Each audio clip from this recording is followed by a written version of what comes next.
Our theme for today is sorry in the Thy Kingdom Come series.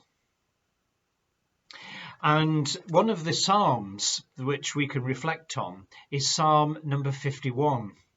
It's a psalm that was written by David after he'd been confronted by Nathan the prophet about his behaviour. David had committed adultery and gone off with someone called Bathsheba. And you can read about that in the second book of Samuel, chapter 11. In this particular psalm, David is full of remorse and guilt. He realizes that his relationship with God and with other people has broken down. And he realizes the mistakes that he's made. He writes, "For I know my transgressions and my sin is always before me. Against you, you only have I sinned and done what is evil in your sight." He's sharing during this psalm his remorse and his guilt about what he's done. He's very much aware of the hurt and the pain that he has caused other people. I always remember as a child when I was growing up, the song which was written by Elton John. Sorry seems to be the hardest word. In that particular song, there's some verses which go to a very sad theme. It's sad, so sad. It's a sad, sad situation, and it's getting more and more absurd. Oh, it always seems to me that sorry seems to be the hardest word.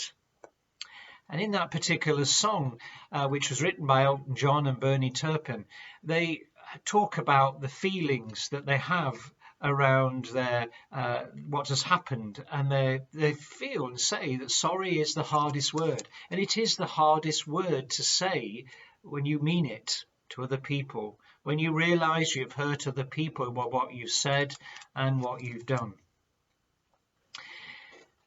I'm making this recording after quite a tumultuous week. We've heard in the news about this European Super League that has been tried to be set up by some of the richest clubs.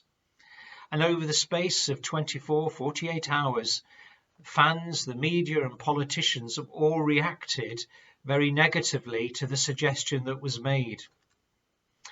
And the 6 clubs from the English Premier League that were going to be part of this particular breakaway league of one by one have pulled out. And what's been fascinating is to see how the leaders and owners of these particular clubs, one by one, have said sorry in letters to fans, in video messages.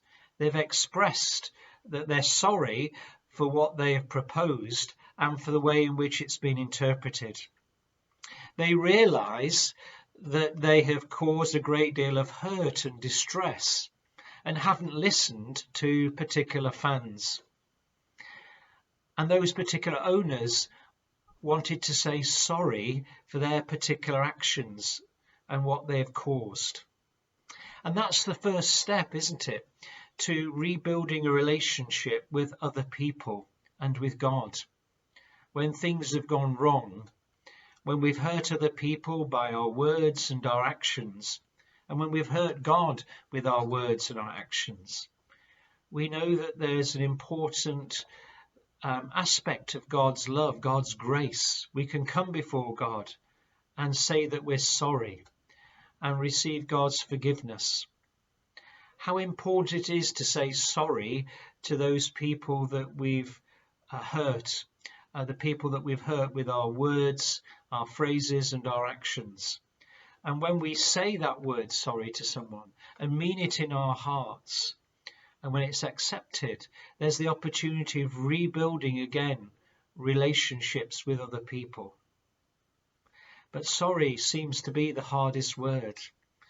It's the hardest word to say to people, but often it's necessary when we need to repair our relationship with God and with other people. Amen.